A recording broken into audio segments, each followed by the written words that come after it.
참된 리더와 참된 제자. 첫 번째, 느헤미야 13장 1절에서 9절 말씀.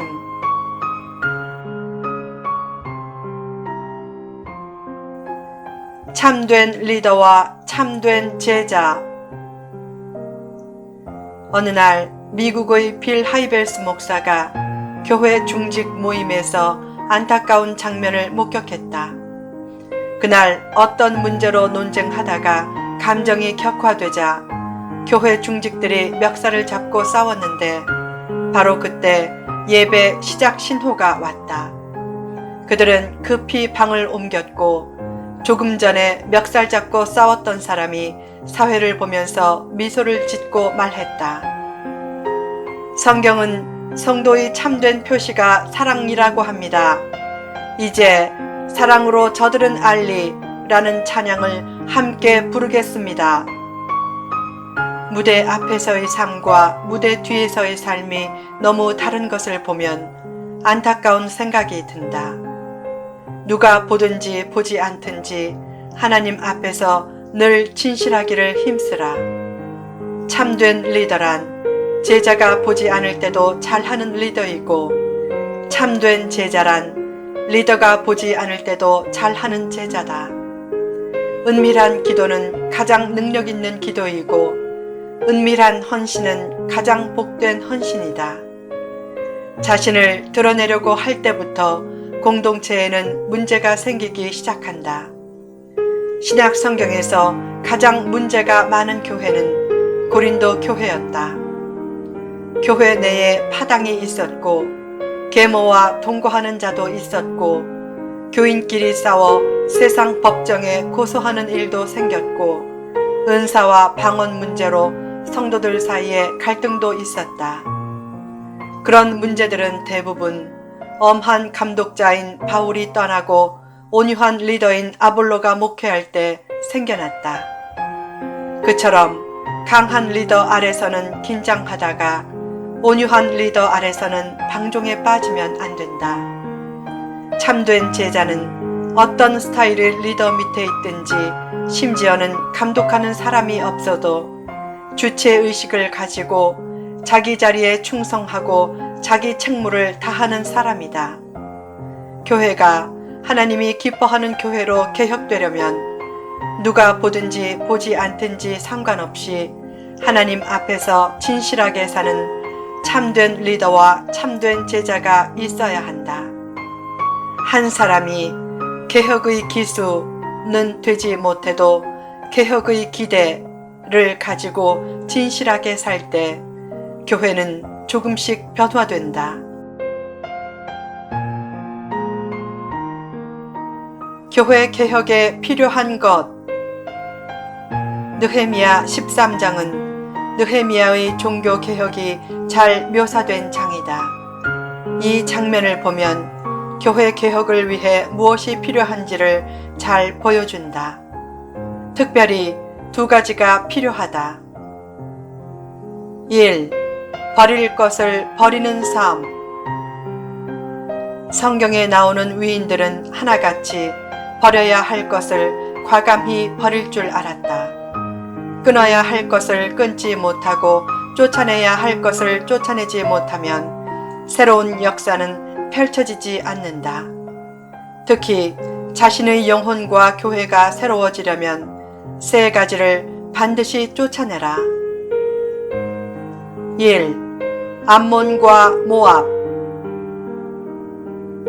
성벽 봉헌식 후 백성들이 마음이 뜨거워졌을 때 이스라엘 민족의 정체성을 확립하려고 느헤미야가 가장 먼저 행한 것은 나쁜 영향을 끼치는 이방인을 축출하는 것이었다.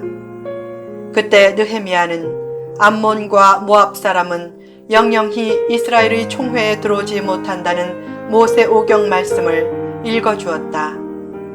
왜 그런 말씀이 있게 되었는가? 그들이 양식과 물로 이스라엘 자손을 영접하지 않고 발람에게 뇌물을 주어 저주하게 했기 때문이다. 어려운 때에 형제 민족의 등에 칼을 꽂은 것이다. 그래서 이스라엘의 총회에 드릴 수 없게 한 것이다. 그 말씀을 듣고 백성들은 곧 섞인 무리를 이스라엘 가운데에서 모두 분리했다.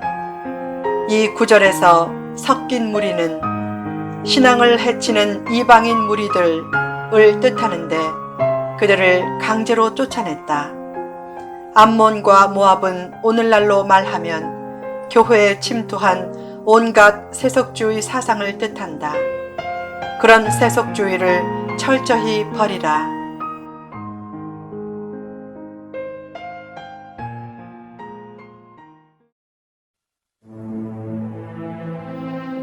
2. 도비야. 느헤미야가 예루살렘 총독으로 부임한 때가 아닥사스다 왕 20년이었고 페르시아로 돌아간 때가 아닥사스다 왕 32년이었다. 총독 재위 기간 12년 동안 느헤미야의 헌신으로 이스라엘 사회는 어느 정도 자리를 잡았다. 그 후 느헤미야가 아닥사스다 왕에게 갔다 오느라 약 1년 동안 예루살렘을 떠나 있었을 때 제사장 엘리야십이 성벽 재건을 방해했던 암몬 족속 도비야와 내통하며 도비야에게 성전의 큰 방을 내주는 특혜를 주었다. 그 큰 방은 원래 소재물과 여러 성물과 헌물들을 두는 곳이었다. 그런 중요한 곳을 도비야에게 내어주므로 이스라엘 백성들이 제사를 드리러 성전에 올 때마다 도비야의 말을 듣고 신앙이 흔들렸고 동시에 성전 곳간은 텅텅 비게 되었다. 느헤미야라는 감독자가 사라지니까 리더와 백성들이 금방 방종에 빠진 것이다. 그 사실을 예루살렘으로 돌아온 느헤미야가 알고 성전 안에 뙬리를 튼 도비야를 통해 문화 및 종교적인 침투가 이루어질 것을 염려해서 도비야의 세간을 방 밖으로 내어 던지고 예수님처럼 성전 청소를 감행했다. 도비야는 인간적인 수완과 기복주의를 상징한다. 당시 도비야는 정치적, 사회적, 종교적 영향력을 지녔고 도비야를 중심으로 수많은 기득권 세력들이 포진했기에 그를 몰아내는 것은 정치적으로 부담되는 일이었지만 느헤미야는 과감히 성전에서 내쫓았다. 그러자 도비야는 아무런 힘을 쓰지 못하고 물러갔다. 알고 보니 도비야는 종이 호랑이였다. 어떻게 느헤미야가 그런 단호한 조치를 취할 수 있었는가? 도비야에게는 산발랏 장군과 기득권 세력이란 배경이 있었지만 느헤미야에게는 아닥사스다 왕이란 더 든든한 배경이 있었기 때문이다. 성도에게는 어떤 배경보다 더 든든한 하나님이란 배경이 있다. 그러므로 과감히 자신 안에 있는 도비야를 척결하라. 지금 한국 교회의 침체는 교회를 인간적인 방법으로 성장시키려는 각종 세미나와 프로그램이 제일 큰 원인으로 지적되고 있다. 어떤 세미나는 노골적으로 교묘한 탈법 및 편법을 가르치면서 그린벨트를 자연 녹지로 만드는 방법, 불법 건축물로 건축비 보상받는 방법, 전도할 때 아파트 경비 속이는 방법 등을 가르친다. 그런 방법들이 바로 도비야다. 그래서 교회가 살려면 세미나부터 줄여야 한다는 말도 나오고 있다. 가끔 보면 돈을 노리고 교회를 찾는 도비야가 있다. 그것은 성전을 도적의 소굴로 만드는 행동으로 하나님 보시기에 가장 가증한 것이다. 지금도 교회 안에 그런 도비야가 숨어 있을 수 있다. 말씀과 기도로 충만해야 할 곳에 뱀 같은 도비야가 뙬리를 틀고 있다면 얼마나 불행한 일인가. 그러므로 물질의 욕심을 가지고 교회에 들어오는 기복주의의 도비야를 철저히 쫓아내라. 3. 엘리야십. 왜 엘리야십이 도비야에게 성전의 큰 방을 내어주었는가? 세 가지 이유 때문이다. 첫째, 둘 사이가 정략 결혼으로 맺어진 관계였기 때문이다.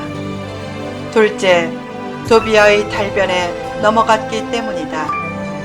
셋째, 가장 큰 이유는 도비아의 영향력을 이용해 자기 입지를 넓히려고 했기 때문이다. 이 장면을 보면 리더의 야욕과 타락이 얼마나 큰 문제인지를 깨닫는다. 사실 도비아보다 엘리야십이 더 위험한 존재다.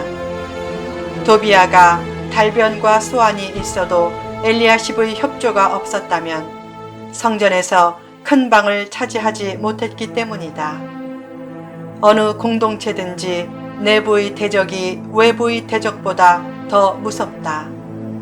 사실상 교회에서 가장 큰 문제는 야욕을 비전으로 포장한 교회 리더의 타락이다. 물론 성도가 자기 의에 사로잡혀서 리더의 찬란한 비전까지 화려한 야욕으로 오해하면 안 된다. 비전은 있어야 한다. 비전이 없으면 발전도 없다.